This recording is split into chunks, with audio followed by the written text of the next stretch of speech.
नमस्कार, आप सभी का the world sky weather YouTube channel पर हार्दिक स्वागत है। आज के वीडियो में अगले 15 दिनों के दौरान देश भर में जो सीज़न की सबसे विचित्र मौसमी हलचल होने वाली है उसके बारे में जानकारी दी जाएगी।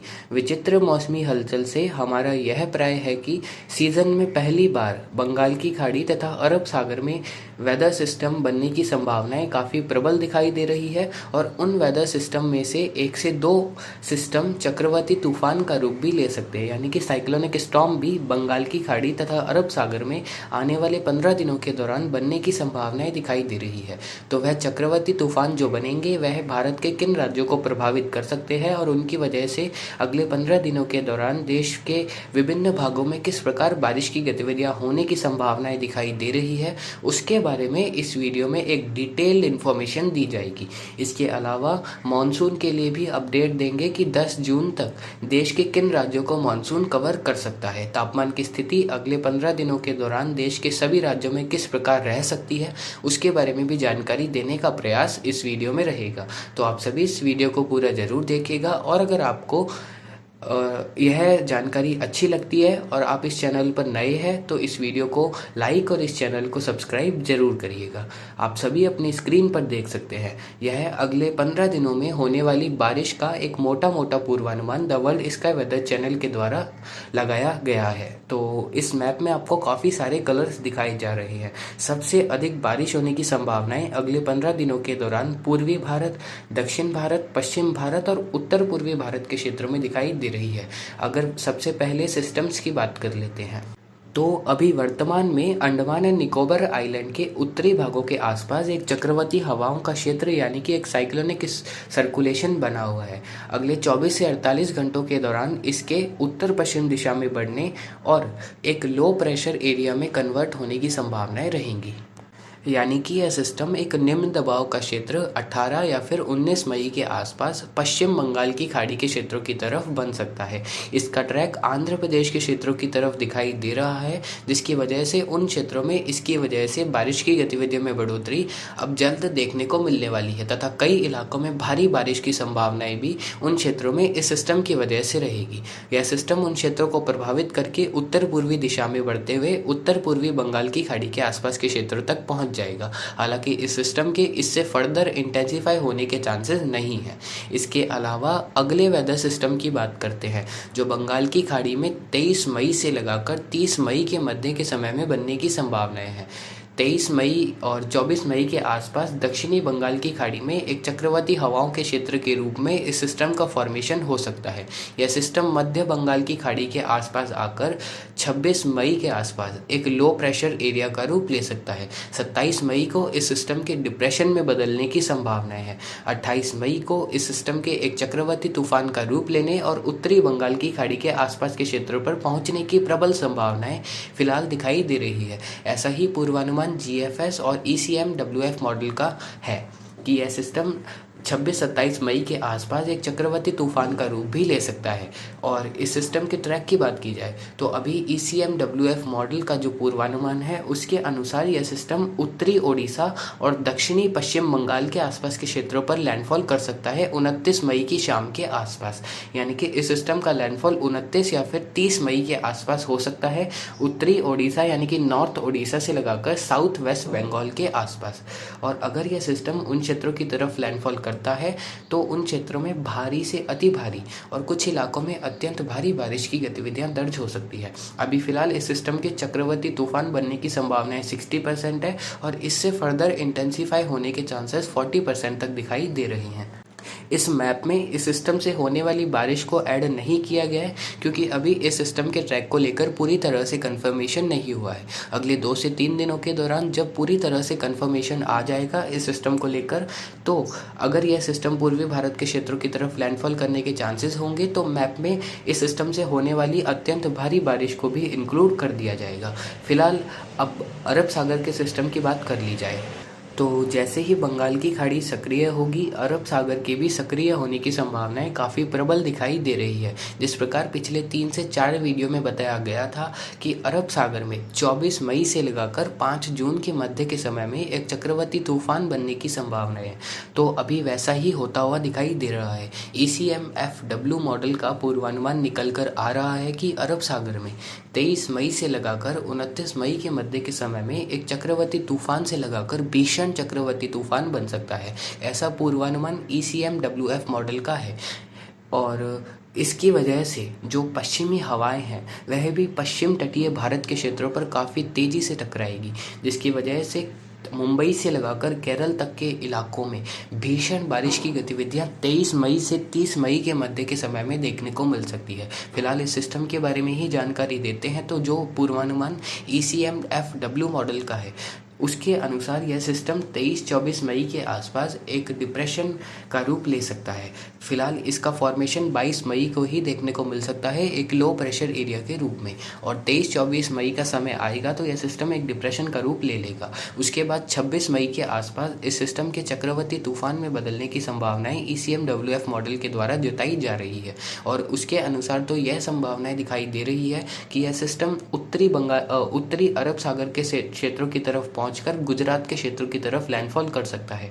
और जैसे जैसे यह गुजरात के क्षेत्रों की तरफ बढ़ता जाएगा इस सिस्टम को इंटेंसिफाई भी हो सकता है। और ECMWF मॉडल के अनुसार यह सिस्टम एक वेरी सीवियर साइक्लोनिक स्टॉर्म से लगाकर एक्सट्रीमली सीवियर साइक्लोनिक स्टॉर्म की कैटेगरी तक जा सकता है, जिसकी वजह से विंड गस्ट 200 किलोमीटर प्रति घंटे की रफ्तार से भी अधिक ECMWF मॉडल दिखा रहा है। हालांकि अभी अन्य मॉडल की तरफ से इस सिस्टम को लेकर इतना संकेत नहीं मिला है। तो जैसे ही आने वाले 3 से 4 दिनों के दौरान इस सिस्टम को लेकर पूरी तरह से संभावनाएं दिखाई देगी, तभी द वर्ल्ड स्काई वेदर इस सिस्टम के लिए पुष्टि करेगा कि अरब सागर में एक चक्रवाती तूफान बन सकता है। फिलहाल हमने जो ECMFW मॉडल दिखा रहा था उसके अनुसार आपको संभावनाएं बताई है।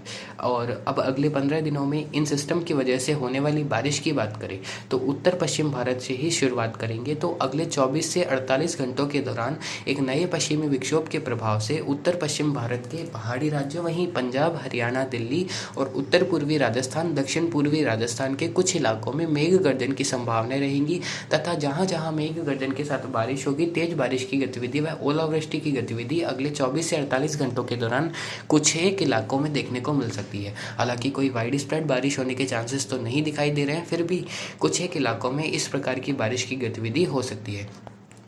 उसके बाद एक नया पश्चिमी विक्षोभ 19 मई से लगाकर 23 मई के मध्य के समय में उत्तर पश्चिम भारत के क्षेत्रों पर दस्तक देगा, जिसकी वजह से एक बार फिर से जम्मू कश्मीर, हिमाचल प्रदेश, उत्तराखंड के विभिन्न भागों में हल्की से मध्यम बारिश हो सकती है। हालांकि स्कैटर्ड बारिश होगी। इसके अलावा पंजाब, हरियाणा, उत्तर प्रदेश, राजस्थान के भी विभिन्न भागों में आइसोलेटेड टू स्कैटर्ड प्लेसेस पर लाइट टू मॉडरेट रेनफॉल होने के चांसेस 19 से 23 मई के मध्य के समय में रहेंगे। पूर्वी राजस्थान के कुछ इलाकों में मूसलाधार बारिश भी इस समय अवधि के दौरान दर्ज हो सकती है, जिसके बारे में आपको आगे जानकारी दे दी जाएगी। उसके बाद अरब सागर का सिस्टम अगर बनता है और गुजरात के क्षेत्रों की तरफ जाता है तो 25 मई से लगाकर 2 जून के मध्य के समय में गुजरात, राजस्थान, मध्य प्रदेश के विभिन्न भागों में अच्छी बारिश हो सकती है। और अगर यह सिस्टम लैंडफॉल करके राजस्थान के क्षेत्रों की तरफ बढ़ता है तो इन क्षेत्रों में गुजरात, राजस्थान और मध्य प्रदेश में भारी से अति भारी बारिश का दौर भी मई के अंतिम सप्ताह के अंतिम दिनों, वहीं जून के शुरुआती सप्ताह के प्रथम दिनों में देखने को मिल सकता है, जिसके बारे में आपको आगे जानकारी दे दी जाएगी। इसके अलावा पूर्वी भारत और उत्तर पूर्वी भारत के क्षेत्रों की बात करें तो उत्तर पूर्वी भारत में आने वाले 5 से 6 दिनों के दौरान असम, मेघालय, नागालैंड, मणिपुर, मिजोरम, त्रिपुरा और अरुणाचल प्रदेश के विभिन्न भागों में अच्छी बारिश हो सकती है। अरुणाचल प्रदेश, मेघालय, असम के कुछ इलाकों में भारी से अति भारी बारिश भी अगले 2 से 4 दिनों के दौरान दर्ज हो सकती है, जिसकी वजह से कुछ स्थानों पर जल भराव या बाढ़ जैसी स्थिति उत्पन्न हो सकती है। वैसे यहाँ अगले 15 दिनों के दौरान अच्छी बारिश होने की संभावनाएं बन रही है और मेघालय से लगाकर अरुणाचल प्रदेश और असम के कुछ इलाकों में 280 से 400 मिलीमीटर के बीच बारिश होने की संभावनाएं अगले 15 दिनों के दौरान दिखाई दे रही है।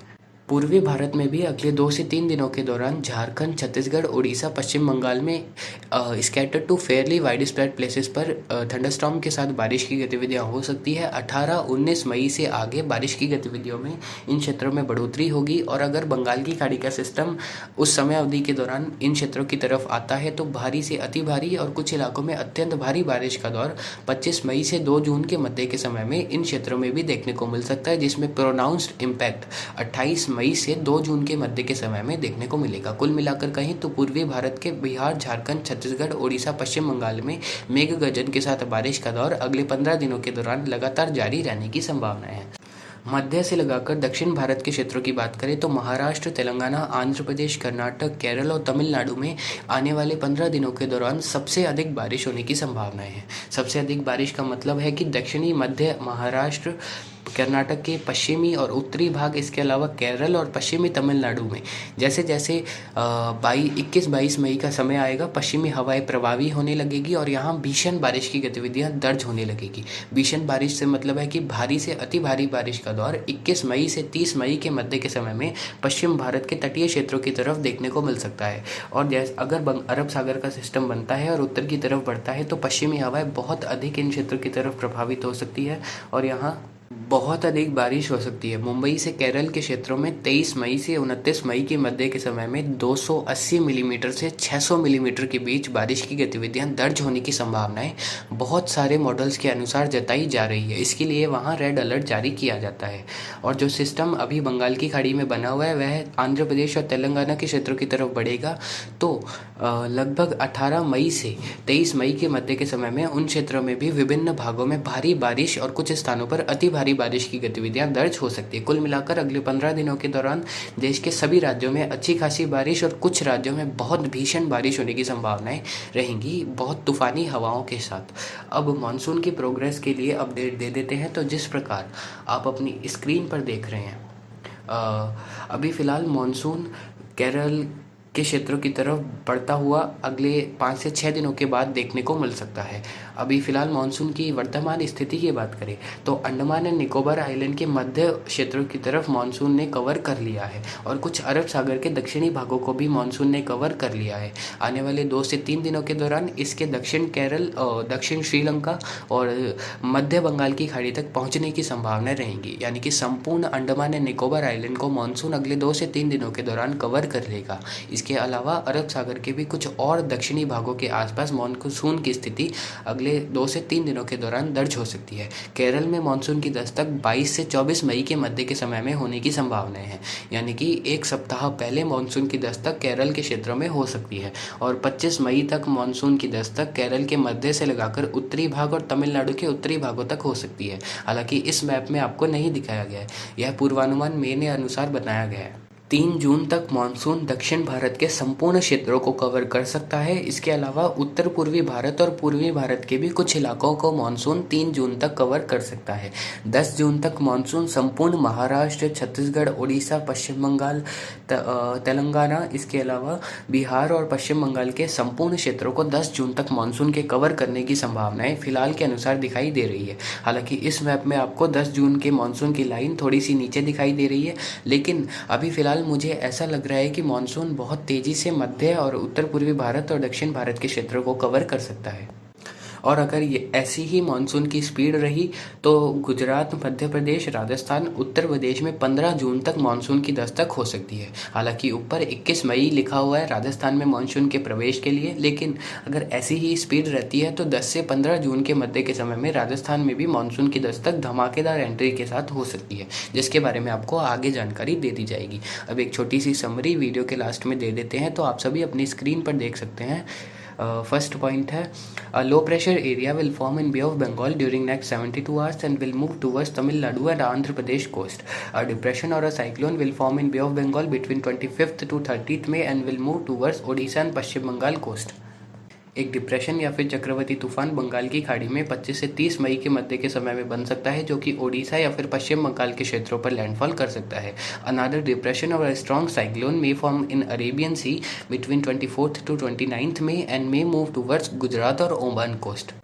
अरब सागर में जो सिस्टम बनने की संभावना दिखाई दे रही है वह ओमान या फिर गुजरात के क्षेत्रों की तरफ लैंडफॉल कर सकता है। 24 से 29 मई के मध्य के समय में। According to the expected system, massive rainfall expected over many parts of west, south and east India during next 15 days. अगले 15 दिनों के दौरान अगर जो उम्मीद अनुसार सिस्टम दिखाई दे रहे हैं वह बनते हैं और उनका ट्रैक उन्हीं क्षेत्रों की तरफ रहता है, तो पश्चिम भारत, दक्षिण भारत, पूर्वी और उत्तर पूर्वी भारत में भीषण बारिश की गतिविधियां दर्ज हो सकती है। Maximum and minimum temperature will be normal over south and east India with slightly above normal over most parts of north India. उत्तर भारत में सामान्य से अधिक तापमान अगले 10 दिनों के दौरान दर्ज हो सकते हैं। पूर्वी भारत और दक्षिण भारत में सामान्य तापमान रहने की संभावना रहेंगी। तो फिलहाल अभी की अपडेट के लिए इतना ही। आगे की जानकारी के लिए बने रहे। नमस्कार, जय हिंद, जय भारत।